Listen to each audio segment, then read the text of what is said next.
तो नमस्कार जनता, स्वागत है आप सभी का मेरे यूट्यूब चैनल पर। उम्मीद करता हूँ कि आप सब सही होंगे। प्रोटेस्ट यानी विरोध प्रदर्शन हर एक इंडियन का एक बेसिक राइट है। हमारे कॉन्स्टिट्यूशन का आर्टिकल 19 1A 1B और 1C ये बेसिक अधिकार देता है कि वो किसी भी जगह पर असेंबल होकर पीसफुली प्रोटेस्ट कर सकते हैं बिना किसी आर्म्स के। अब ऑब्वियसली उस असेंबलेंस या फिर उस गैदरिंग से पब्लिक न्यूइसेंस या फिर डिस्टर्बेंस ना क्रिएट हो, ये जरूर ध्यान में रखना है। और इसी के चलते हमारे देश में कई पार्टीज तो कई इंस्टीट्यूशंस के लोग, कई बार छात्र भी प्रोटेस्ट पर उतर आए हैं अपनी डिमांड्स को फुलफिल कराने के लिए। जैसा कि हमने पिछले साल फार्मर्स प्रोटेस्ट में देखा था कि उन्होंने प्रोटेस्ट की थी ताकि फार्मर बिल के सारे लॉज को पीछे लिया जाए। ये तो गई पिछले साल की बातें। इस साल ही हमें जनवरी के महीने में एक मेजर प्रोटेस्ट देखने को मिला इंडियन रेसलर्स के द्वारा। तो आखिरकार कौन से वो रीजंस थे जिसके चलते हमारे देश के इतने मशहूर रेसलर्स जो कि हमारे देश के लिए ओलंपिक मेडल तक लाए हैं, उनको रास्ते पर एक प्रोटेस्ट करने पर उतर आना पड़ा। आइए समझते हैं इन डिटेल्स में आज के इस वीडियो में। कहानी की शुरुआत होती है जनवरी 2023 से, जब इंडिया के 30 रेसलर्स और कुछ ओलंपिक मेडलिस्ट जैसे विनेश फोगत, साक्षी मलिक, अंशु मलिक और बजरंग पुनिया ने मिलकर एक एक्विजिशन लगाया रेसलिंग फेडरेशन ऑफ इंडिया के प्रेसिडेंट ब्रिजभूषण शरण सिंह के खिलाफ और कुछ कोचेस के खिलाफ भी, कि वो कई सालों से ही फीमेल रेसलिंग प्लेयर्स को सेक्सुअली हैरेस करते हैं। जिसके बाद उनको ये आश्वासन दिया गया कि इसके खिलाफ एक ओवरसाइट कमेटी बिठाकर एक इन्वेस्टिगेशन जरूर होगी। और इसको सुनने के बाद सारे रेसलर्स इस प्रोटेस्ट से पीछे हट गए। अब कहानी में आगे बढ़े तो इस आश्वासन के ऑलमोस्ट 2.5 महीने हो जाने के बाद भी इसके खिलाफ कोई भी इन्वेस्टिगेशन नहीं किया गया था। तो सारे जो रेसलर्स थे वो फिर से एक बार अप्रैल 2023 में प्रोटेस्ट पर उतर आए।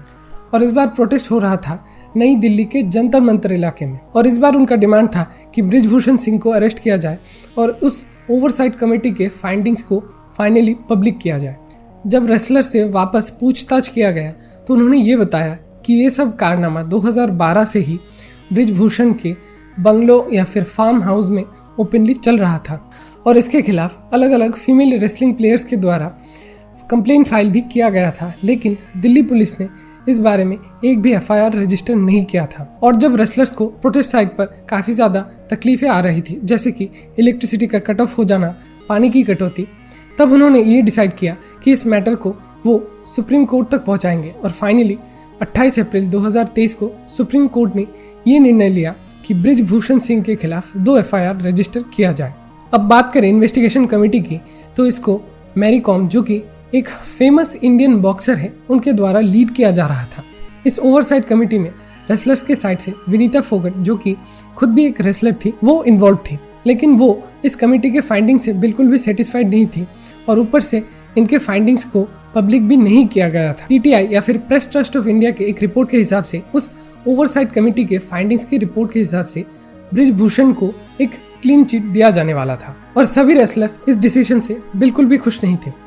और फिर से उन्होंने जब सुप्रीम कोर्ट को अप्रोच किया तो सुप्रीम कोर्ट ने इस फाइल को ही क्लोज कर दिया और उनसे कहा कि डिस्ट्रिक्ट कोर्ट या फिर हाई कोर्ट में प्ली डाले इस केस के फर्दर इन्वेस्टिगेशन के लिए। बात करें रेस्पॉन्सेज और रिएक्शंस की, तो इंडिया के काफ़ी बड़े नेशनल लेवल के लीडर्स और काफ़ी बड़े एथलीट्स ने भी इस प्रोटेस्ट को सपोर्ट दिखाई। अब अगर हम बात करें एक्यूज्ड ब्रिजभूषण सिंह की, तो वो ऑलरेडी एक मेंबर ऑफ पार्लियामेंट है और इनके खिलाफ ऑलरेडी काफ़ी सारे केस पेंडिंग हैं।